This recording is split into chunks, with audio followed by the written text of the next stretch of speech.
Bienvenidos a Quarantine TV 116 for the 6th and final week of the 2019-2020 season. Indeed, this is the season finale. We are here almost live at Bravura Beat Studios on Indy South Side, what used to be the corner of my garage.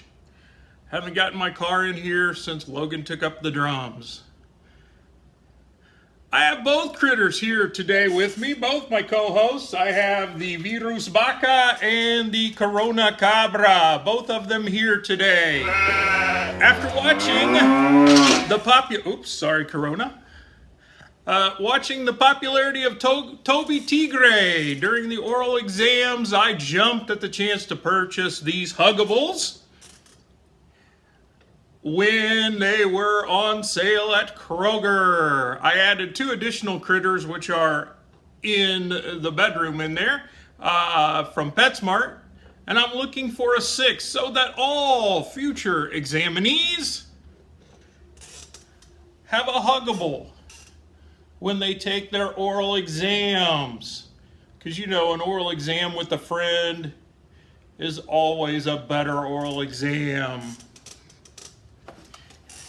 This week, only the first years have questions to answer. All the other groups are exempt. And the first years, I added the questions, or I put in the questions this week because we had some trouble last week with Sarah and Estar, and we're going to talk about those. And we had some questions or some struggles with that, and I want to make sure we work that out before we leave for the summer. Also, first years, I have about 8 people who still need some grades to kind of build them up or get them out of a serious hole. So I thought, all right, we'll just put some questions in there and let them answer them, and that'll help them out with their grades, maybe raise it a little bit.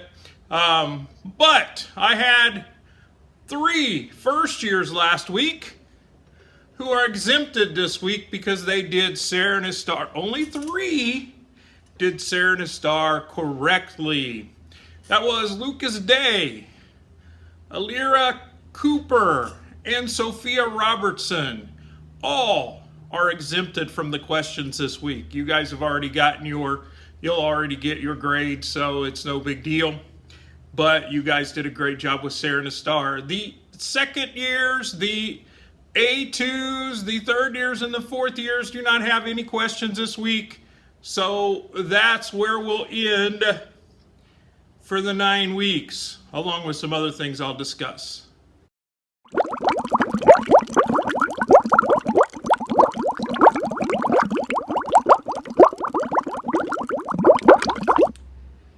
Let's talk about Sarah versus Estar. First of all, we're going to use Sarah, and you're going to have a graphic pop up here, but you're going to use Sarah when you're talking about date. Es el 31 de marzo.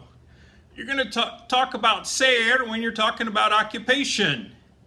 Yo soy profesor. You're going to talk about ser, listen closely, when you're talking about characteristic. El elefante es grande. You're going to use ser when you're talking about time. Son las 3 de la tarde. You're going to use ser when you're talking about origin. Soy de Anderson. And finally, you're going to use ser when talking about relationship. Nosotros somos hermanos. Okay?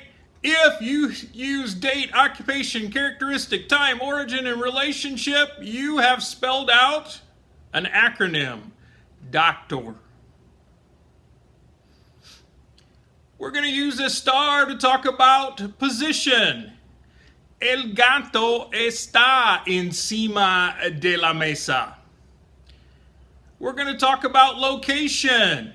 Estamos en la escuela, if only. Talk about action using the present progressive, which you guys don't know and you keep using, which means you're Google translating. Talking to first years, of course. Action. Ellos están jugando. talking about condition. Yo estoy enfermo. And emotion. Estoy triste. Okay? If you put that into an acronym, position, location, action, condition, and emotion, you have place. So ser is doctor, estar is place. Okay, so let's make sure that we're paying close attention to that. First years for ser and estar. Second, third, fourth years, this is all review. It's something you already know, but it's always good to review because it ain't English.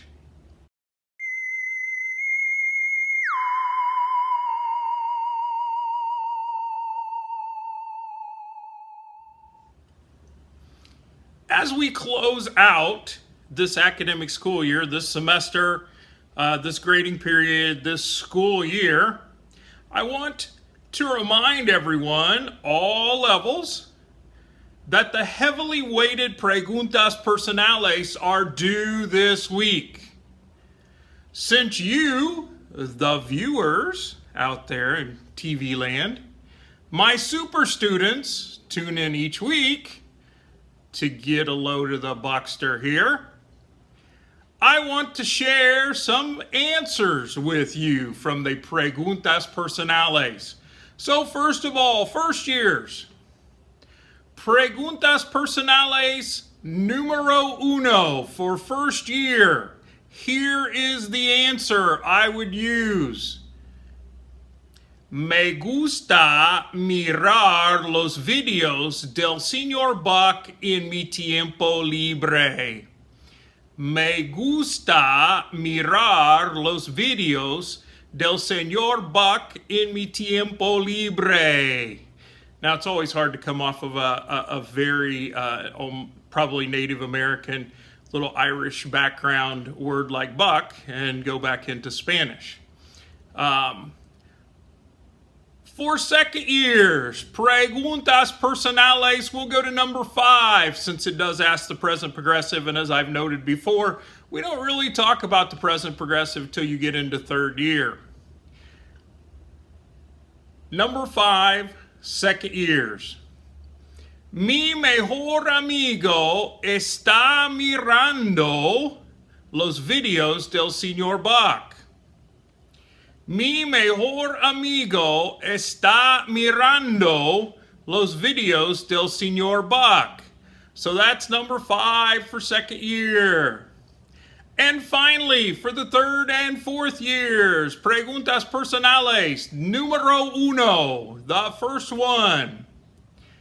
Okay. Yo miro los videos del señor Buck para divertirme. Yo miro los videos del señor Buck para divertirme. Okay? If you've already completed these, and that's okay because some of you already have, I've already seen, I've gone on Voces and checked it out, and some of you guys have got always working ahead and trying to stay ahead of the game, so, and I appreciate that. You can go back and change your answers if you'd like, or you can send me these for credit. You can send me what I just told you via email, and you can receive credit as if you've done it, because there should be some sort of reward for watching these lame videos. And you've noted that there's been a reward for the last 2 of them. This is now the third, so half of them have featured rewards, and you tuned in today to get your reward. Good job.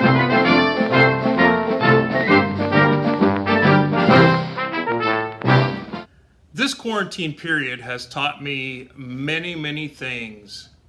Though I am now eligible for retirement, I have no business doing so.